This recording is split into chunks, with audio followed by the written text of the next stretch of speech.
Bienvenue dans ce cours TypeScript complet pour débutants. Aujourd'hui, vous allez découvrir l'un des langages les plus demandés du marché. TypeScript, c'est JavaScript avec des super pouvoirs. Il a été créé par Microsoft en 2012 et est aujourd'hui utilisé par des millions de développeurs. Que vous travailliez sur Angular, React, Vue, Node.js ou même Deno, TypeScript est partout. Dans ce cours, nous allons partir de zéro et couvrir tout ce dont vous avez besoin pour démarrer. Les types fondamentaux, les interfaces, les classes, les génériques et un projet pratique. Prenez de quoi noter, ouvrez votre éditeur et commençons ensemble cette aventure TypeScript. Commençons par la question essentielle. C'est quoi TypeScript exactement? TypeScript est un surensemble de JavaScript. Cela signifie que tout code JavaScript valide est aussi du TypeScript valide. La grande différence, c'est le typage statique. En JavaScript, les erreurs de type apparaissent uniquement à l'exécution, parfois en production. Imaginez une fonction qui additionne deux nombres, mais on lui passe une chaîne de caractères par erreur. JavaScript va les concaténer sans se plaindre, et votre utilisateur verra un résultat incorrect. TypeScript, lui, détecte cette erreur immédiatement, dès que vous tapez le code, avant même de lancer le programme. TypeScript se compile en JavaScript. Votre fichier .ts devient un fichier .js que le navigateur ou Node.js peut exécuter normalement. Les avantages sont immenses. Autocomplétion parfaite dans votre éditeur, refactoring sécurisé, documentation intégrée dans le code et une meilleure collaboration en équipe. Bref, TypeScript rend JavaScript plus robuste et plus agréable à utiliser. Passons à l'installation. Vous aurez besoin de Node.js installé sur votre machine. Rendez-vous sur nodejs.org et téléchargez la version LTS. Une fois Node.js installé, ouvrez votre terminal et installez TypeScript globalement avec la commande npm install -global TypeScript. Vérifiez l'installation avec tsc-version. Vous devriez voir quelque chose comme version 5.4. Pour créer un projet, créez un nouveau dossier, entrez dedans, puis exécutez npm init-init pour initialiser le projet, et ensuite tsc-init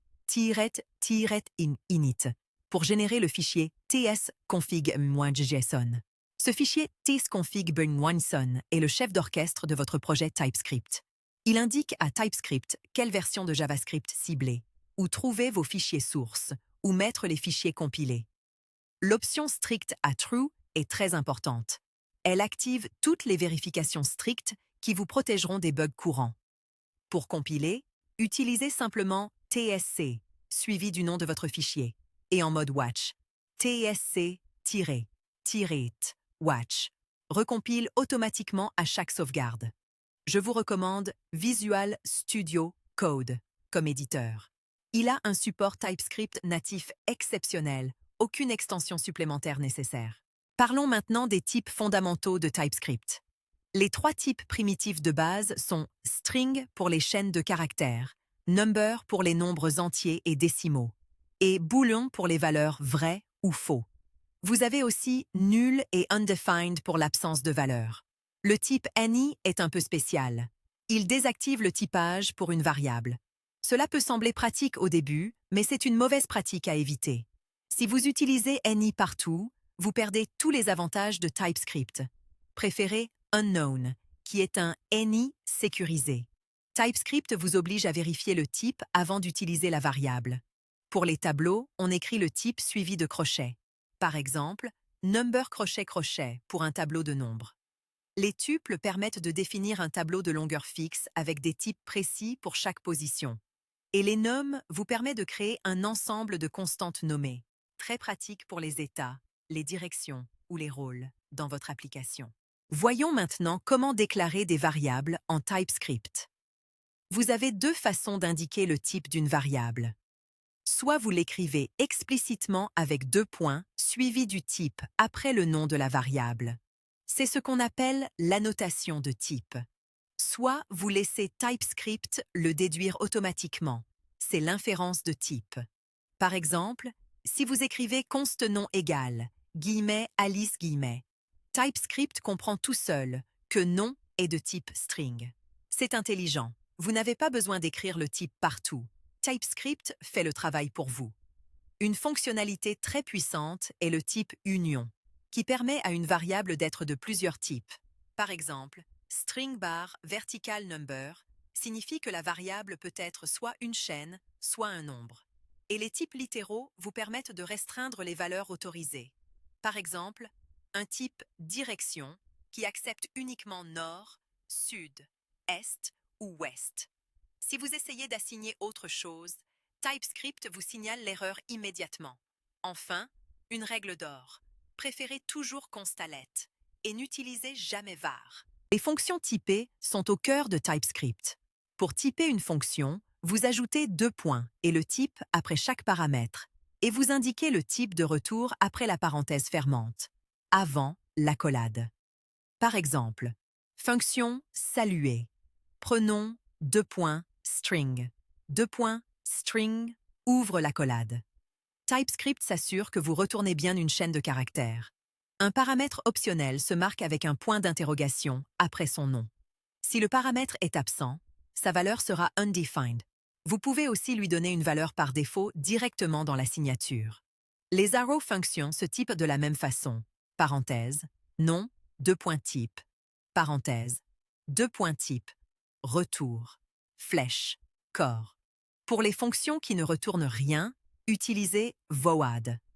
Les restes paraméteurs avec les 3 points permettent d'accepter un nombre variable d'arguments. Ils sont typés comme un tableau. Et vous pouvez même définir un type pour une fonction entière. Très pratique pour passer des fonctions en paramètres. Les interfaces sont l'une des fonctionnalités les plus importantes de TypeScript. Une interface définit la forme qu'un objet doit avoir, quelles propriétés il contient et quels sont leurs types. C'est un contrat que vos objets doivent respecter.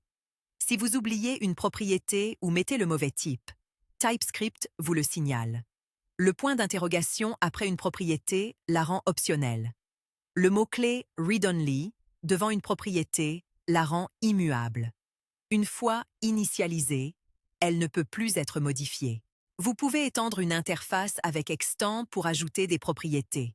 Par exemple, une interface admin qui étend utilisateur ajoute les propriétés spécifiques à un administrateur. Une question fréquente est: quelle différence entre interface et type? Les deux sont très similaires. L'interface est préférable pour décrire des objets et des classes, car elle peut être étendue et implémentée. Le type est plus flexible. Il supporte les unions, les intersections et les tuples. En pratique, commencez avec interface pour vos objets et passez à type quand vous avez besoin de plus. Les classes en TypeScript amènent la programmation orientée objet à un niveau supérieur. Vous connaissez peut-être les classes JavaScript ES6.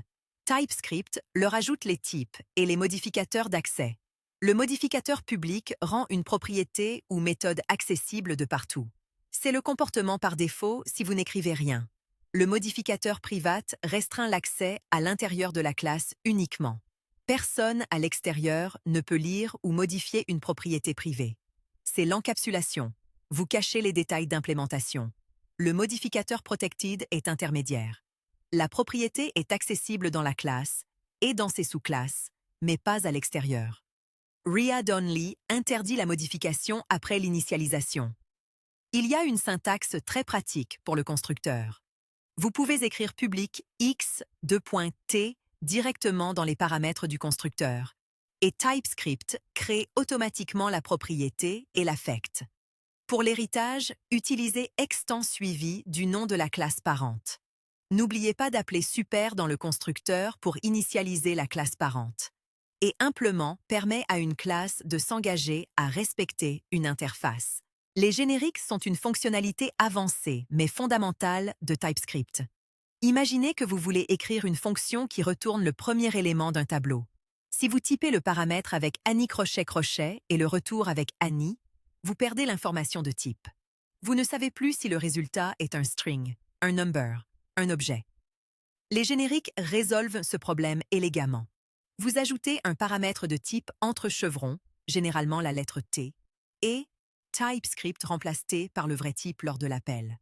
Si vous appelez la fonction avec un tableau de nombres, T devient number. Si vous appelez avec un tableau de chaîne, T devient string. Le type est préservé, vous avez l'autocomplétion, et TypeScript vérifie la cohérence. Vous pouvez aussi utiliser les génériques avec les interfaces et les classes pour créer des structures de données réutilisables. Et avec la contrainte extends, vous pouvez exiger que T ait certaines propriétés. Par exemple, T extends objet avec une propriété length de type number garantit que vous pouvez appeler .length sur l'argument. Les génériques natifs de TypeScript comme array, promised, map et set utilisent tous ce mécanisme. Mettons en pratique tout ce que nous avons appris avec un projet concret. Une to-do list entièrement typée. On commence par définir nos types. Un type union. Priorité qui accepte uniquement 3 valeurs, haute, moyenne ou basse. Une interface tâche avec un identifiant number, un titre string, un booléen terminé et une priorité du type priorité. Ensuite, on crée une classe générique dépôt avec un paramètre de type T. On contraindra T à avoir une propriété ID de type number. Cette classe générique peut stocker n'importe quel type d'objet avec un ID. Des tâches, des utilisateurs, des produits. Elle gère l'ajout, la suppression et la récupération des items. Notez l'utilisation d'omit. Omit de T et de ID crée automatiquement un type sans la propriété ID, car c'est la classe qui attribue les identifiants. Ce sont des utilitaires de type intégré à TypeScript, très puissants. Pour utiliser notre dépôt, on crée une instance typée avec tâches en paramètres de type. On ajoute des tâches et on filtre celles qui ne sont pas terminées. Je vous encourage vivement à étendre ce projet. Ajoutez des dates d'échéance, des catégories ou la persistance en JSON.